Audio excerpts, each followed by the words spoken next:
Red alert વચ્ચે નર્મદા જિલ્લામાં પણ ધોધમાર વરસાદની શરૂઆત થઈ ચૂકી છે। ભારે વરસાદના પગલે 6 તાલુકાઓમાં જળબંબાકાર જેવી પરિસ્થિતિ સર્જાઈ। કરજણ ડેમ અને નર્મદા ડેમમાં પાણીની આવક નોંધાઈ છે। ડેમની સપાટી પણ વધી રહી છે।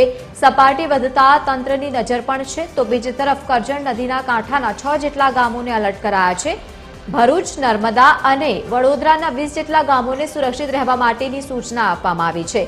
નરસિંહ ટેકરી વિસ્તારના 150 થી વધુ લોકોનું સ્થળાંતર કરાયું છે।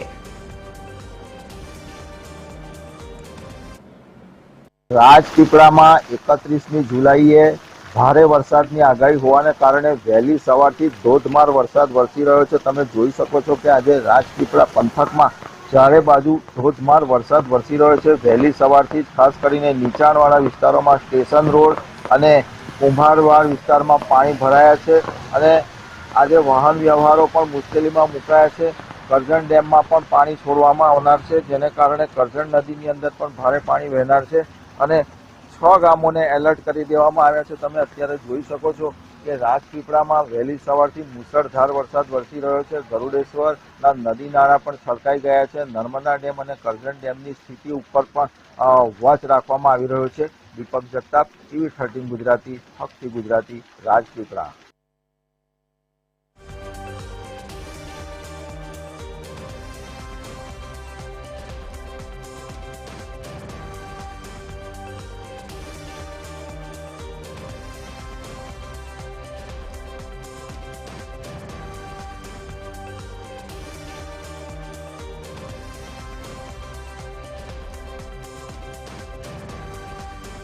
બીજી તરફ વડોદરામાં પણ જે પ્રમાણે એક તરફ વરસાદી માહોલ જોવા મળ્યો છે, જો કે વડોદરાના પણ અમુક વિસ્તારોને એલર્ટ કરાયા છે।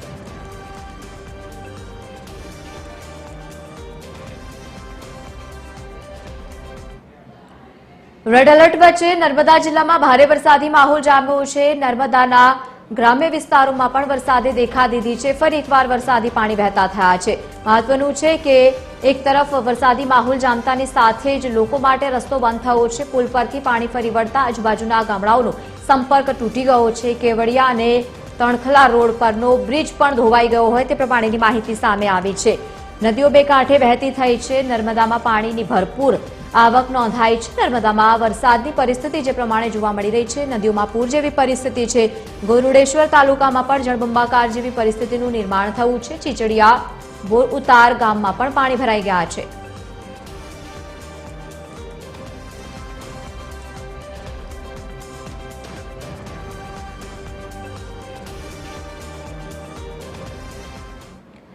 નર્મદાના કરજણ ડેમના 4 જેટલા ગેટ ખોલવામાં આવ્યા છે। સતત વરસાદી માહોલ જામ્યો છે અને તેની અસર પણ દેખાઈ રહી છે। એક સાથે 4 વરસાદી સિસ્ટમ સક્રિય થતાની સાથે જ ભરપૂર પાણીની એક તરફ આવક નોંધાઈ રહી છે, બીજી તરફ આ દ્રશ્યો જે પ્રમાણે હવામાન વિભાગે આગાહી વ્યક્ત કરી છે, 5 દિવસ વરસાદી માહોલ રાજ્યમાં જોવા મળશે।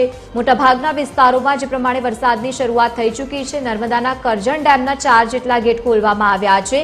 બીજી તરફ ડેમમાંથી 34,746 ક્યુસેક પાણી પણ છોડવામાં આવ્યું છે। ડેમમાંથી પાણી છોડાતા કરજણ નદી હવે બે કાંઠે વહેતી થઈ છે।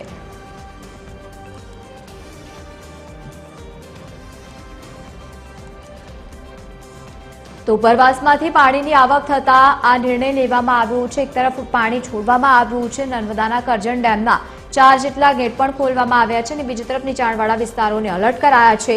આ ડેમમાંથી 34,746 ક્યુસેક પાણી છોડવામાં આવ્યું છે અને બીજી તરફ પાણી છોડાતા કરજણ નદી હવે બે કાંઠે વહેતી થઈ છે। ગ્રામ્ય વિસ્તારોના 6 જેટલા ગામોને એલર્ટ કરી દેવામાં આવ્યા છે, જે પણ ગામડાઓ એ નદી કિનારે વસવાટ કરે છે। ઉપરવાસમાંથી સતત પાણીની આવક નોંધાઈ રહી છે અને તેને જોતા નિર્ણય લેવામાં આવ્યો છે। બીજી તરફ તંત્ર પણ અત્યારે એલર્ટ મોડમાં છે। એક સાથે મલ્ટિપલ સિસ્ટમ ગુજરાતમાં સક્રિય થતાની સાથે જ તેની અસર ખાસ કરીને જોવા મળશે। વધુ માહિતી સાથે સંવાદદાતા દીપક જગતાપ જોડાયા છે। દીપક, કેવો માહોલ છે ત્યાં? એટલે અત્યારે નર્મદા જિલ્લામાં વહેલી સવારથી ધોધમાર વરસાદ વરસી રહ્યો છે। ગઈકાલની જે આગાહી હતી તે સાચી પડતી જણાય છે અને ખાસ કરીને કરજણ ડેમ જે ભરૂચ અને નર્મદાના ખેડૂતોની જીવાદોરી છે, તેમાં પણ ભરપૂર પાણી ઉપરવાસમાંથી આવી રહ્યા છે। એને કારણે આજે કરજણ ડેમના 4 ગેટ ખોલાયા છે અને 34,746 ક્યુસેક કરજણ નદીમાં છોડાતા અત્યારે કરજણ નદી બે કાંઠે વહી જવા પામી છે ને જેને કારણે આજુબાજુના કિનારાના જે 6 ગામો છે તેને સાવધ કરી દેવામાં આવ્યા છે અને કરજણ નદીમાં પણ બપોર પછી હજુ વધુ પાણી છોડવાની તંત્ર તૈયારી રાખી રહી છે. જેમ જેમ ગુડ લેવલ જળવાશે તેમ તેમ કરજણ ડેમમાંથી પાણી છોડાશે તો અત્યારે ચિંતાનો વિષય બન્યો છે. બિલકુલ, આભાર સમગ્ર માહિતી સાથે જોડાવા બદલ.